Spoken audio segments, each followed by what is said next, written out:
Jusqu'à quand vas-tu continuer de revivre et revivre encore et encore et encore les mêmes années?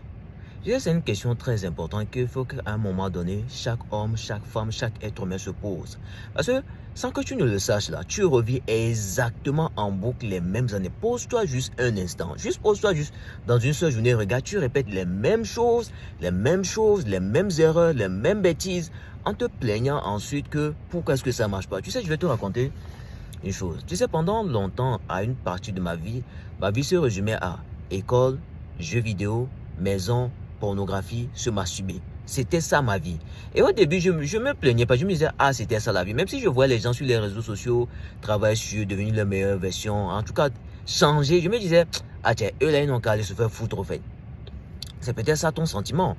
Et le truc, c'est que quoi? Je me disais, même si à un moment donné de ma vie, je voulais arrêter de changer. Parce que tu sais, quand tu te masturbes, à un moment donné de ta vie, tu te dis, mais, ah, tiens, le truc là que la plupart des gens disent que c'était doux, moi-même pensais que c'était doux là. Ah, tiens, je suis arrivé là, je vois que si elles sont pas doux là, non, ma vie va pas avancer au fait. Parce que j'étais devenu un peu dépressif au fait. Mes résultats, le corps, rien ne marchait. Moi-même, c'était comme si je voulais devenir fou au fait.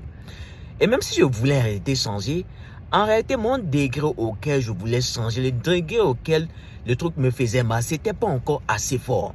Et c'est ça le problème de la plupart des gens. C'est pas qu'ils veulent pas changer. Ils veulent changer, mais le degré auquel ils veulent changer n'est pas assez fort. En fait, le niveau de mal-être qu'ils sont dans leur vie n'est pas assez fort pour que ça les pousse à pouvoir changer. Parce que je vais t'expliquer un truc.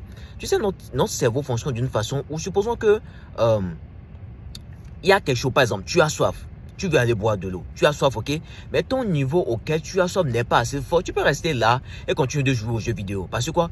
Le niveau auquel tu as soif n'est pas assez fort. Mais si le niveau auquel tu as soif est fort, là, bro, tu vas déposer le jeu là pour aller boire de l'eau. C'est exactement la même chose.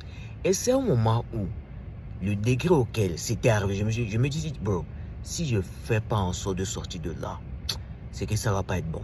C'est là que je me suis mis à arrêter. J'ai mis tout en œuvre, parce que je me souvenais, bro.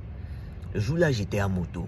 Et c'est que je n'avais juste marre, que je criais, moi. Le jour-là, c'est que j'allais faire accident, J'étais à vive allure et j'en avais juste marre. Je criais. La chance que j'avais le jour-là, c'était que mon casque, en réalité, ça fermait tout mon visage avec la vitre noire. Les gens pensaient que moi, j'étais au téléphone, mais je criais juste au fait parce que je n'avais juste marre. Parce que jusqu'à quand j'allais continuer dans ça? Et c'est comme ça que ça a commencé à changer, jusqu'au gars où je suis aujourd'hui. Tu sais, des fois, je suis là, je regarde mes anciennes photos. La plupart des gens vont voir que, c'est la même personne. Mais moi, je sais que c'est pas la même personne.